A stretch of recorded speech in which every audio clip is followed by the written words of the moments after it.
आज black and white में हम सबसे पहले आपको मणिपुर का सच दिखाएंगे और यह सच इतना कड़वा है कि कांग्रेस को भी बुरा लगेगा और बीजेपी को भी बहुत बुरा लगेगा। और इससे आपको पता चलेगा कि 140 करोड़ लोगों के देश भारत में मणिपुर के 30 लाख लोगों को 75 वर्षों से कैसे उनके हाल पर छोड़ दिया गया है। और आज इस पर बात करना बहुत जरूरी है, इसलिए आज हम आपसे कहना चाहते हैं, हो सकता है आपका इस खबर से कोई लेना देना ना हो, क्योंकि हमारे देश में लगभग 135 करोड़ लोग ऐसे हैं जिनका उत्तर पूर्वी राज्यों से कोई लेना देना नहीं, क्योंकि वो वहां रहते नहीं और आपको यह लगता है कि उत्तर पूर्व आपके घर से बहुत दूर है। इसलिए बहुत सारे लोग मणिपुर के बारे में बात नहीं करना चाहते, देखना नहीं चाहते, सुनना नहीं चाहते। मणिपुर के बारे में आज सिर्फ नेता बात करना चाहते हैं, विपक्ष बात करना चाहता है, हमारे देश के संसद में जो लोग हैं, हमारे सांसद हैं, वो बात करना चाहते हैं, वो बहस करना चाहते हैं। लेकिन हमारे देश को मणिपुर के इतिहास के बारे में जानकारी नहीं है। हमारे देश के लोगों को मणिपुर के जो 30 लाख लोग हैं वो कैसे अपना जीवन बिता रहे हैं, कैसे मणिपुर में दशकों से दंगों की आग भड़की हुई है और वो आज तक बुझी नहीं है, इसके बारे में हमारे देश के लोगों को पता ही नहीं है।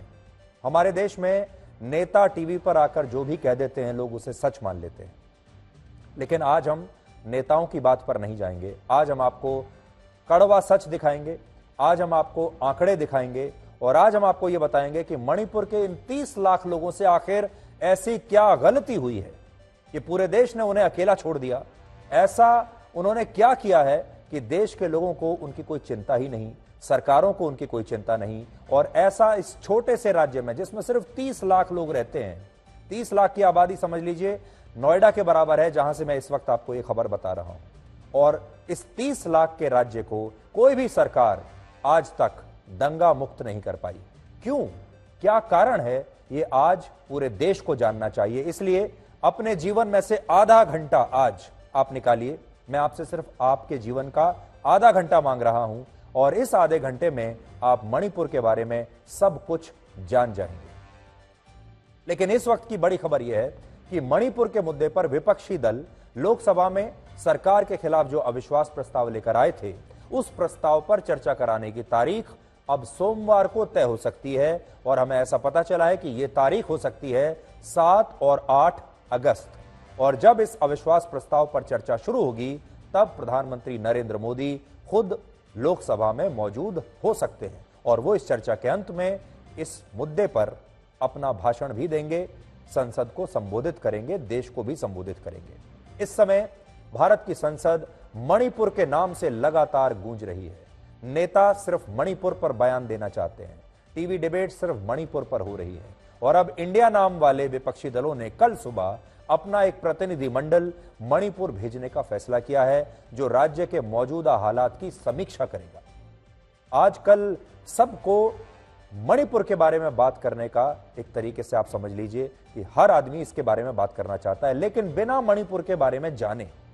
तो आज हम आपको फ्लैशबैक में सबसे पहले लेकर चलना चाहते हैं और आपको यह बताना चाहते हैं कि यह पहली बार नहीं है जब भारत की संसद में मणिपुर का नाम गूंज रहा हो। आप में से ज्यादातर लोगों को ऐसा लगता होगा कि मणिपुर में यह आग शायद पहली बार भड़की है और संसद में भी मणिपुर की गूंज इससे पहले कभी सुनाई नहीं दी गई। लेकिन ऐसे तमाम लोग, उन्हें आज हमारा यह विश्लेषण देखना चाहिए और थोड़ी देर के लिए मैं आपको फ्लैशबैक में लेकर चलता हूं। आज से 30 वर्ष पहले यानी वर्ष 1993 में जब मणिपुर में अब तक की सबसे बड़ी हिंसा हुई थी और इस हिंसा में 750 लोग मारे गए थे, तब भी भारत की संसद में मणिपुर का नाम ऐसे ही गूंजा था। पहले आप अपनी स्क्रीन पर देख लीजिए, क्या आपको इस आंकड़े पर विश्वास हो रहा है? सोचिए, एक ही साल में 750 लोग मणिपुर में मारे गए। आपको शायद याद भी नहीं होगा और ज्यादातर लोगों को यह पता भी नहीं होगा। 750 लोगों का मारा जाना अपने आप में एक बहुत बड़ी बात है।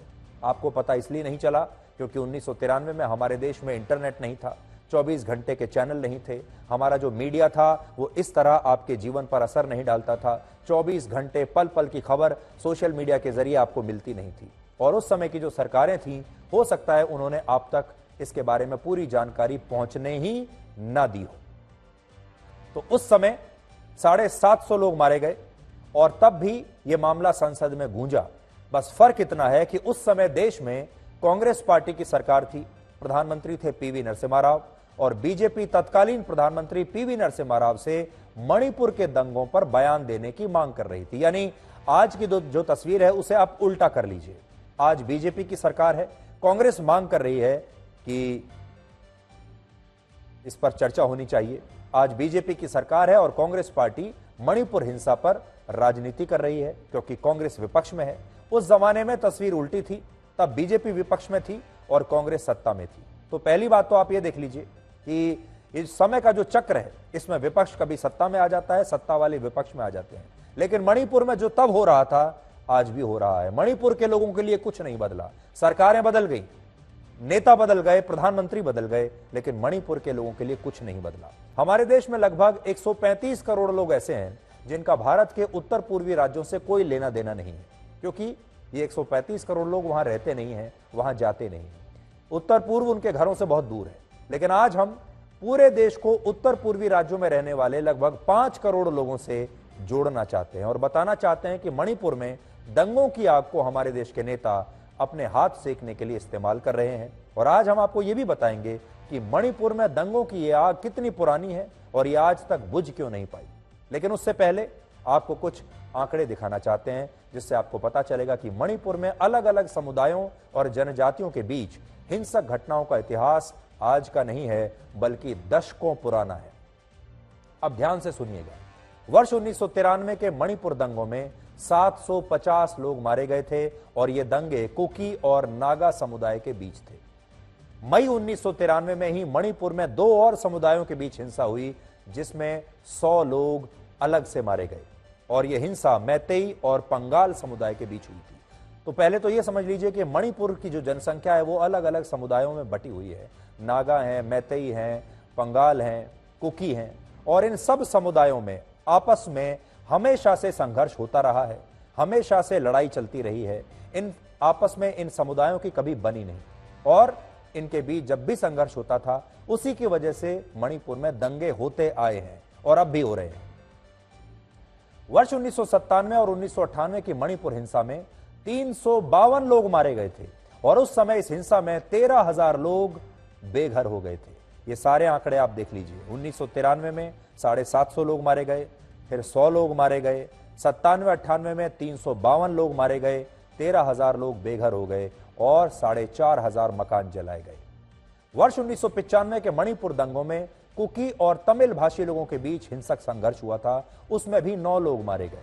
और इस तरह के जातीय संघर्ष मणिपुर में ऐसे ही कई दशकों से चले आ रहे हैं। और कांग्रेस पार्टी शायद भूल चुकी है कि वर्ष 1990 से 1995 के बीच मणिपुर में जितना खूनी संघर्ष हुआ, वैसी हिंसा आज तक कभी नहीं हुई। आज मणिपुर में ईसाई धर्म को मानने वाले कुकी और नागा समुदाय के लोग मैतेई हिंदुओं को अनुसूचित जनजाति का दर्जा देने का विरोध कर रहे हैं। लेकिन 1990 के दशक में जब मणिपुर जल रहा था, उस समय यह हिंसक संघर्ष नागा और कुकी समुदाय के बीच हुआ था और देश में तब कांग्रेस पार्टी की सरकार थी केंद्र में। वर्ष 1990 में जब नागा समुदाय के विद्रोही गुटों ने अपने लिए अलग राज्य की मांग की और कुकी समुदाय के इलाकों पर अपना दावा किया, तो नागा और कुकी समुदाय के बीच जबरदस्त हिंसा शुरू हो गई।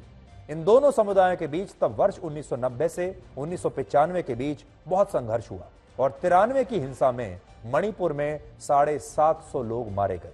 लेकिन उस समय कांग्रेस पार्टी ने इस हिंसा को लेकर संसद में कोई विस्तृत बहस नहीं कराई थी, जबकि उस समय मणिपुर के एक सांसद हैं जो लोकसभा में थे, उन्होंने बार बार कहा कि कांग्रेस पार्टी को जलता हुआ मणिपुर दिखाई क्यों नहीं दे रहा।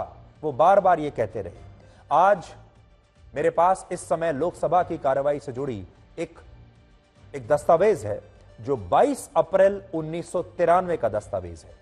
ये वो दिन था जब मणिपुर में दंगे हो रहे थे और मणिपुर पीपल्स पार्टी के एक सांसद जिनका नाम था युम नाम याइमा, उन्होंने लोकसभा में एक बयान दिया था और वो बयान आज मैं आपके लिए लोकसभा की लाइब्रेरी से निकाल कर लाया हूं। उन्होंने कहा था, मणिपुर जल रहा है, लेकिन मणिपुर की सरकार और मणिपुर की पुलिस इतनी बेबस है कि उसके पास दंगाइयों से लड़ने के लिए हथियार तक नहीं है। लोकसभा में कांग्रेस पार्टी की सरकार के सामने ये सांसद ये भी कहते हैं कि केंद्र सरकार हिंसा के बावजूद फंड्स को लेकर राज्य सरकार की मदद नहीं कर पा रही, लेकिन उसे यह सोचना चाहिए कि मणिपुर भी भारत का ही हिस्सा है और अगर यहां लोग मरते हैं तो देश को इससे चिंतित होना चाहिए। अपने बयान में मणिपुर के सांसद ने आगे यह कहा कि केंद्र सरकार मणिपुर को लेकर अपनी जिम्मेदारी से भाग नहीं सकती और अगर केंद्र सरकार ने अब भी कदम नहीं उठाए तो जम्मू कश्मीर और पंजाब की तरह मणिपुर में भी आतंकवाद का एक नया फ्रंट तैयार हो जाएगा।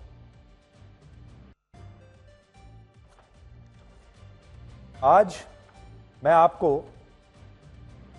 बड़ी स्क्रीन पर यह दिखाना चाहता हूं ताकि आपको फ्लैशबैक में यह बात हमेशा याद रहे। 22 अप्रैल की तिथि है 1993 और इनर मणिपुर लोकसभा सीट से तत्कालीन सांसद युमनाम याइम का यह बयान मैं आपको आज यहां पर दिखा रहा हूं और देख लीजिए वो क्या कह रहे हैं।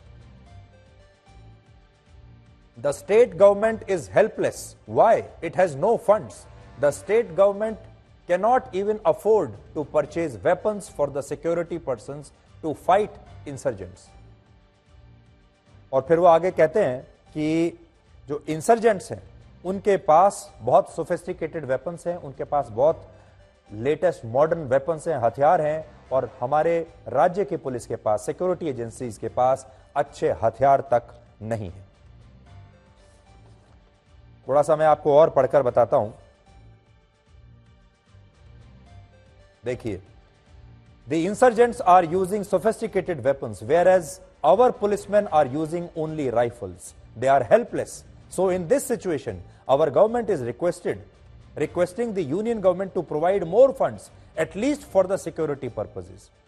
तो वो कह रहे हैं कि भाई कुछ और हमें पैसा दे दो, कम से कम सिक्योरिटी एजेंसीज के लिए कुछ पैसा दे दो। The union government is saying that they are trying. Please think that Manipur is a part of the country. It affects the whole nation। ये उनका कहना था।